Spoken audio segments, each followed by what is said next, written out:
And another late night shakeup. David Letterman is leaving. We have the latest reaction to the surprise announcement. Live from the broadcast center in Los Angeles, this is KCAL 9 News at 4.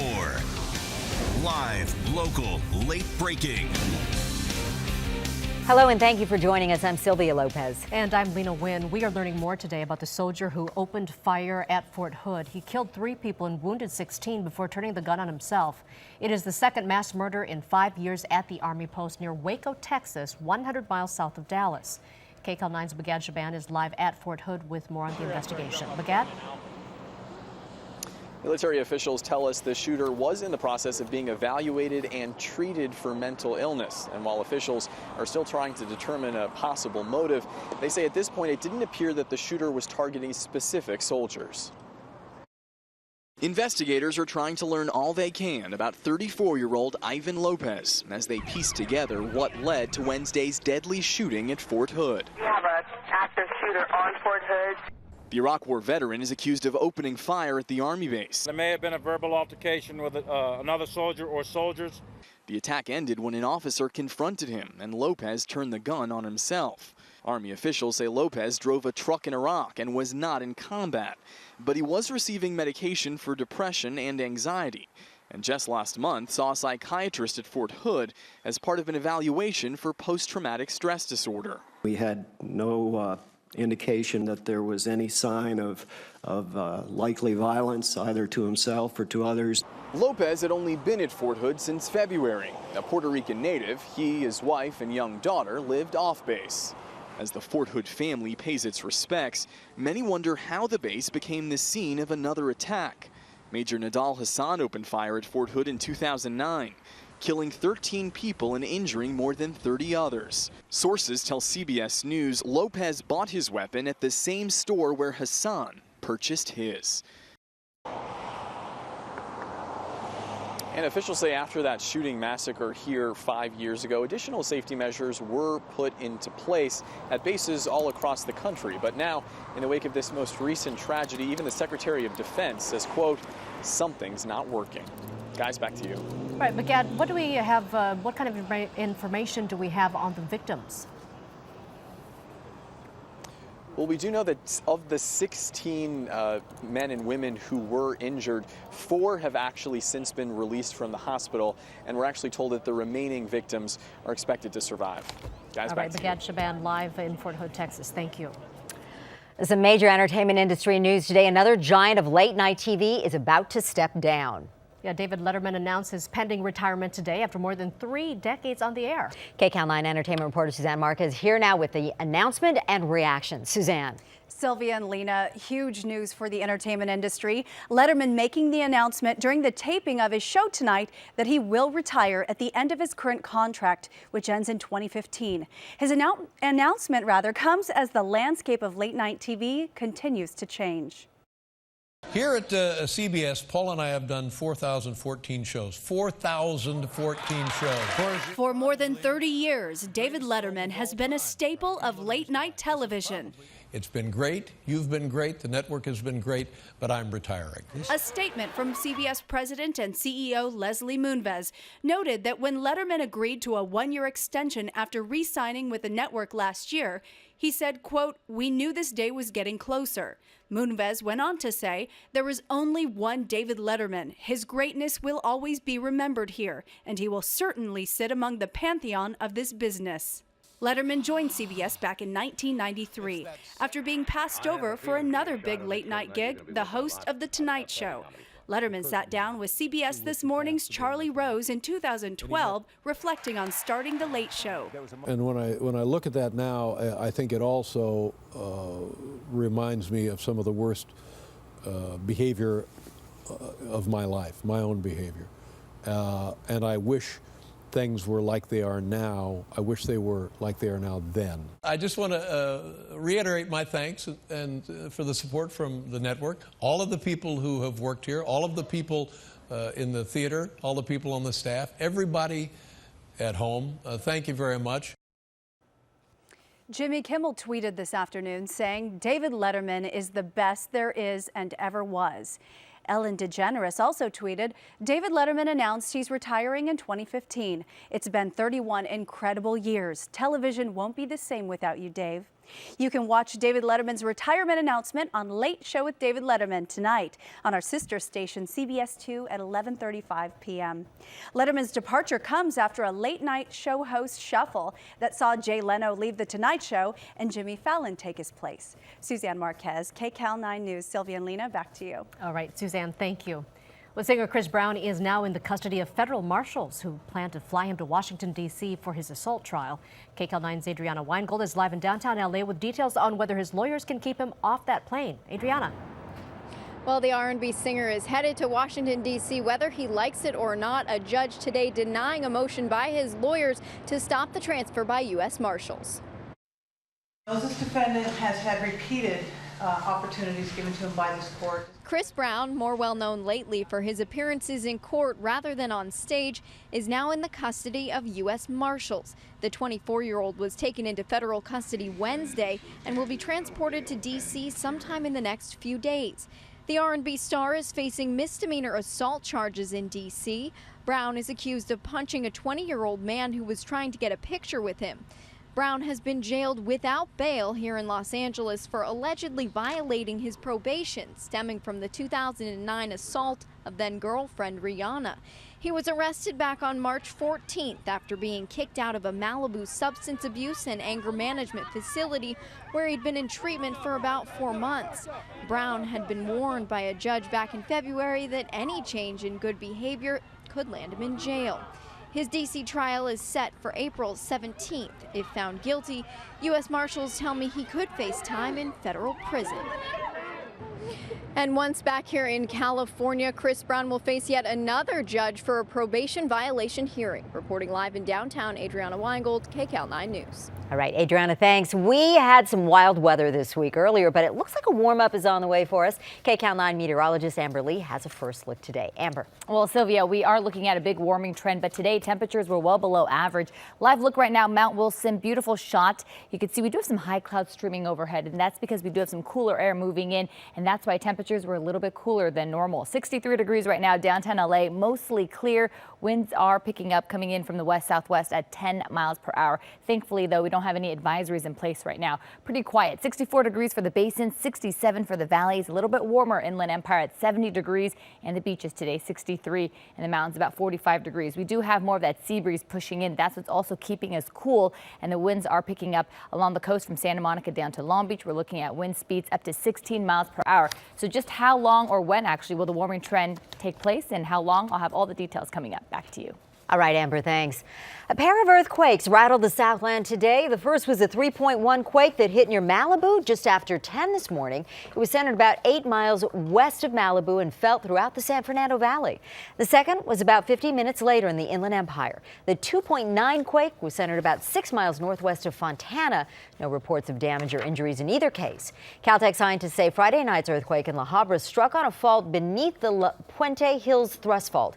And seismologists say the quake was shallow and did not disturb either the Puente Hills thrust or the Whittier fault, where a major quake is expected someday. But for now, the faults remain locked. Experts say a 7.5 quake on the Puente Hills thrust fault, which runs under downtown LA, could do more damage than the feared big one on the San Andreas fault, which we've heard so much about.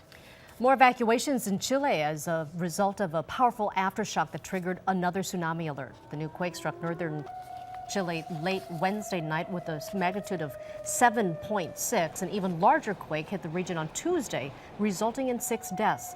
Now, among those evacuating as a result of this latest aftershock was the Chilean president.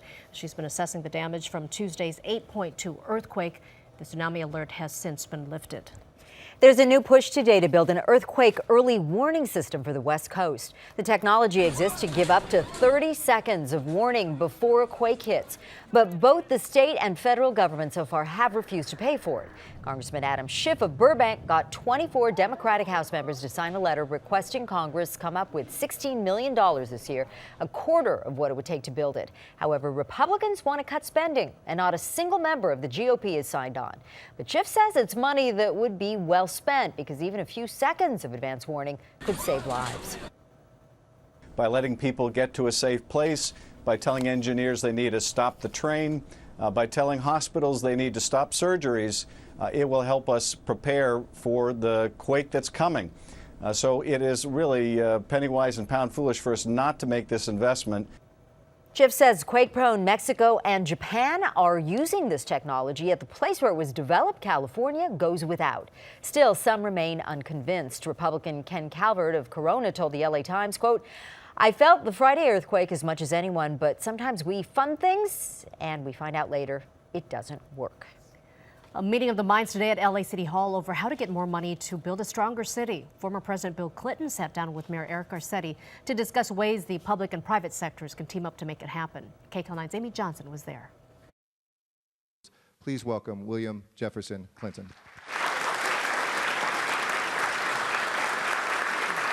President Bill Clinton joined LA Mayor Eric Garcetti at LA City Hall for the 5th Clinton Global Initiative infrastructure meeting. The vehicle of public-private cooperation, using the most job-intensive thing we could do, which happens to be the best thing for our environment, I think is really important.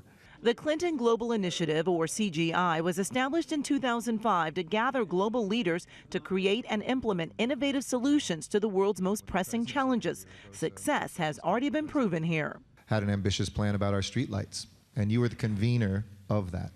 No city had done it at this level. 144,000 streetlights later that have been converted to LED. Our power bills have been cut by 63%. The mayor and president had a one-on-one discussion about public and private partnerships, financing infrastructure, as well as solar power and water resources. It's a good investment, and it's a more stable one to put into a diversified portfolio if you're trying to take care of retirees. Garcetti says the money is already coming in. We've got people lining up.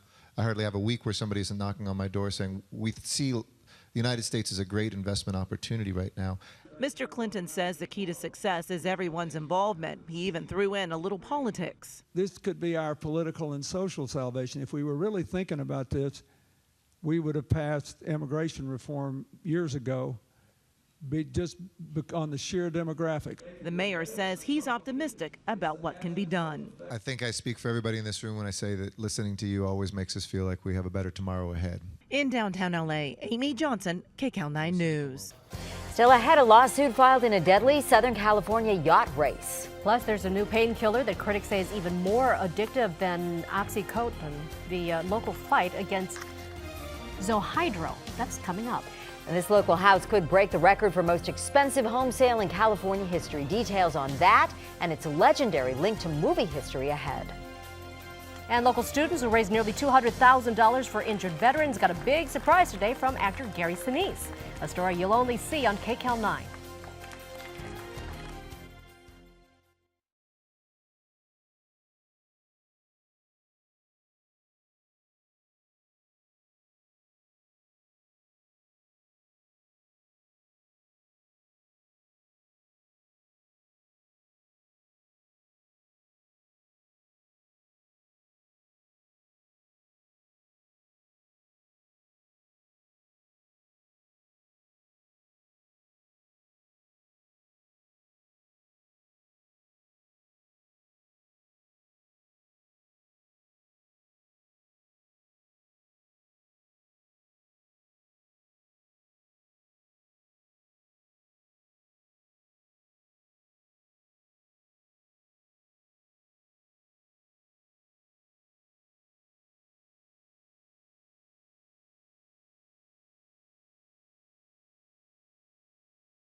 A big surprise today for Lancaster High School students who raised tens of thousands of dollars to help out a wounded veteran. KCAL 9's Art Barron shows us how a Hollywood celebrity is rewarding them for their generosity. The kids blow me away how much they hit the ground running. 27-year-old Army Specialist Gerald Hancock is grateful to these Lancaster High School students. They haven't stopped. They're raising money to buy a new wheelchair-friendly house for this wounded warrior. And he's so deserving of everything. He deserves this house more than anybody. Gerald has lived in this mobile home for the past 7 years. He says it's just too small, and it's hard to get around in a wheelchair. Hancock, a single father of two, lost his left arm and was paralyzed in Iraq after he was hit by shrapnel in 2007. It happened on his 21st birthday. Since May of last year, the students raised $182,000. Just want to say hello to Gerald and his family. Today, a big surprise via Skype for the students and their nonprofit organization, Operation All the Way Home. It's very, very, very impressive. You should also be very, very proud of yourselves. Give yourselves a big round of applause. Actor Gary Sinise, so moved by what the students are trying to accomplish, offered his commitment to their mission. And we're just stepping in to try to lend a little bit of a hand. And we're going to do this great concert on May 10th. The Gary Sinise Foundation and his Lieutenant Dan Band, which helps veterans, announced today his band will perform May 10th at Jethawk Stadium in Lancaster. All proceeds will go to help Gerald get into a new house. We didn't doubt that they could do it, but we had no idea how fast it would go. It's nonstop. We're just keep going, going, going. The goal is to raise $500,000. These students have taken an oath to find sponsors and to spread the word about the concert. They need to fill 3,500 seats by May. Gerald, you've inspired all of us with your service and your family, and you deserve to come all the way home. God bless you. In Lancaster, Art Barron, KCAL 9 News. Oh, and for more information about tickets to that concert with Gary Sinise's band, go to our website, kcal9.com, click Seen on TV. Well, parts of Yosemite National Park have reopened after the devastating rim fire. The public is being allowed back into the Tuolumne Grove and the Hetch Hetchy part of the park. The rim fire burned about 255,000 acres last August and September. It was the third largest wildfire in California history. Some areas of Yosemite will remain closed, and park officials are warning visitors to be on the lookout for risks such as hazardous trees, rockfalls, and dead debris on the trails. So devastating to be reminded of that fire and what it did, but it's good that it's open right now. And probably beautiful up there like it is here. Definitely. It's a little cool. A little bit cooler today than normal, but we're gearing up for this big warming trend that's taking place as we head into the weekend. Are you excited? I know we're all right. We're dressed in spring colors, getting ready for it. We look like Easter eggs, sorry. We do. Well, we also want to talk about there's some very severe weather going on, especially this time of year. It's springtime. We have the cold air masses mixing in with the warm air mass from the Gulf of Mexico. So when that happens, it creates a lot of instability, and that's when we start to see this severe weather outbreak. Here's a live picture right now. This is from a storm chaser chasing a system. I believe this might be in Texas, correct? Because right now in Denton, Texas, 38 miles northwest of Dallas, they are asking folks to shelter in place. They're looking at breaking news with a lot of these clouds forming, some of them turning into funnel clouds and could touch down, becoming tornadoes. So they have a tornado watch in place. Let's just get to our severe weather map so you kind of get an idea. So this is what's happening through the Ohio Valley. Because of the two air masses mixing, it's creating a lot of instability, a lot of severe weather. But as we zoom in a little closer toward the Texas area, I just want to show you this area in Denton, Texas. They're asking folks to stay in place because you can see this. As this strong cell rotates and moves over the city, you can start to see a hook. That hook action is something that you do not want to see because that means that a tornado could possibly flare up. They're already getting wind gusts up to 82 miles per hour in that direction. So it is very dangerous there, and all eyes right now in that area looking at this storm cell. So that's what you were just looking at right now from a storm chaser.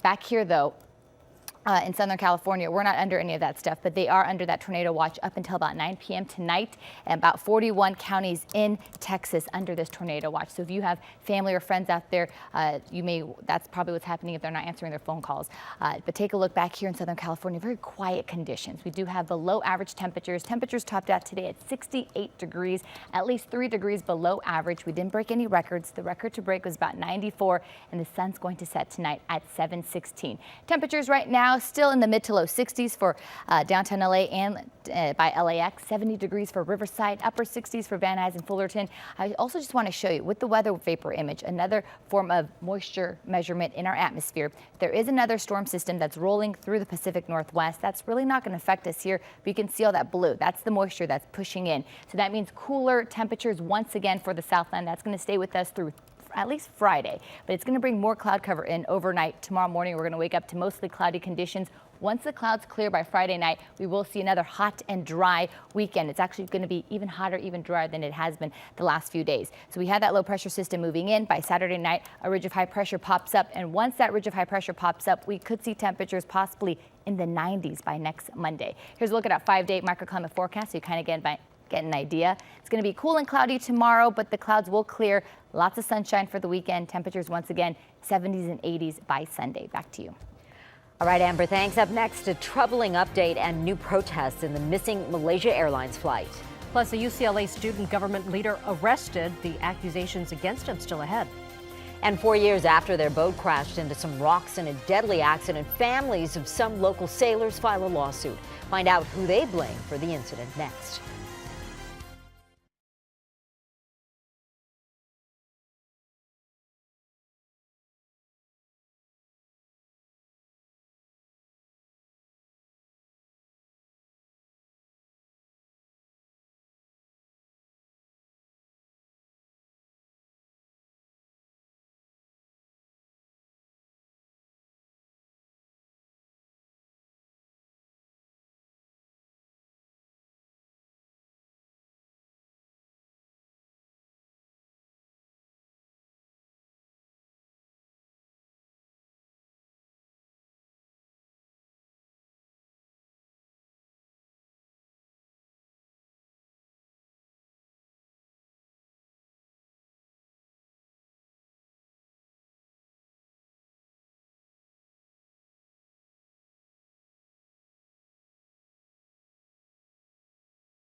Breaking news now. We want to bring you the picture from Benton, Texas. This is about 40 miles northwest of Dallas, where they have some severe weather warnings in place. It looks very dark and ominous. You can see those major clouds up there. It looks like they could drop down at any moment and cause some major damage there. They're all keeping an eye out for any sort of problems. People have been told to shelter in place. Now, those warnings are set to expire in about 5 minutes or so, but we will let you know as soon as we hear any more.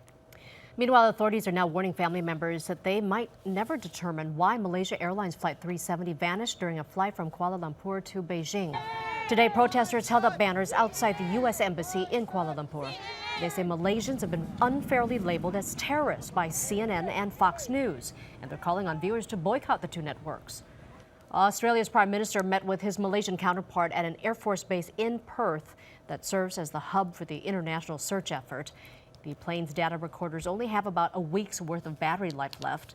Malaysia's police chief says all the passengers have been cleared of any involvement in the plane's disappearance. He said the criminal investigation is now focused on the cabin crew and pilots. The company behind the GPS system used in the deadly boating accident during the annual Newport to Ensenada race is being sued. 4 sailors died when the Aegean ran aground on a rocky, uninhabited island off the coast of Rosarito, Mexico in 2012. The family of Theo Mavro Mattis is suing Spot LLC, which makes the boat's alert system Global Star. Their lawyer argues the company is liable because no one monitoring the SOS signals alerted authorities. The company's spokesperson says Spot LLC stands by its products and services.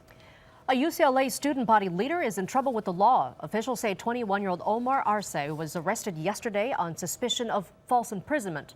The Daily Bruin reports a sexual battery case has been filed with university police against Arce. He's a member of the university's Undergraduate Students Association in charge of community service. He's scheduled to be arraigned tomorrow. Ahead in Health Watch, new research on potential health risk of fertility drugs. Plus, massive lines outside a local store today, all in the name of sneakers. See why and how much profit the buyers could earn for their patients. And this local mansion is set to beat the LA County home sale record set earlier this week, and it could break the national record as well. It's a home you might have seen before. We'll explain just ahead.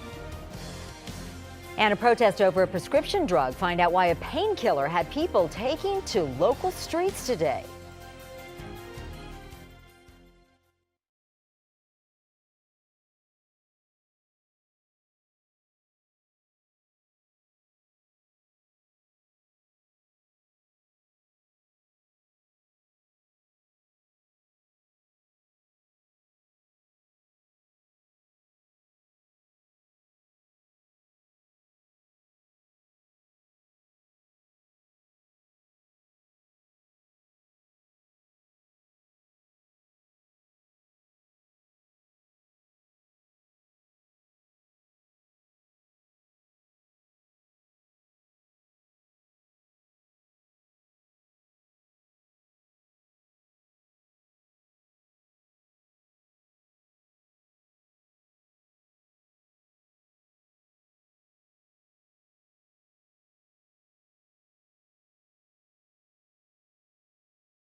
From the Broadcast Center in Los Angeles, this is KCAL 9 News at 4. Live, local,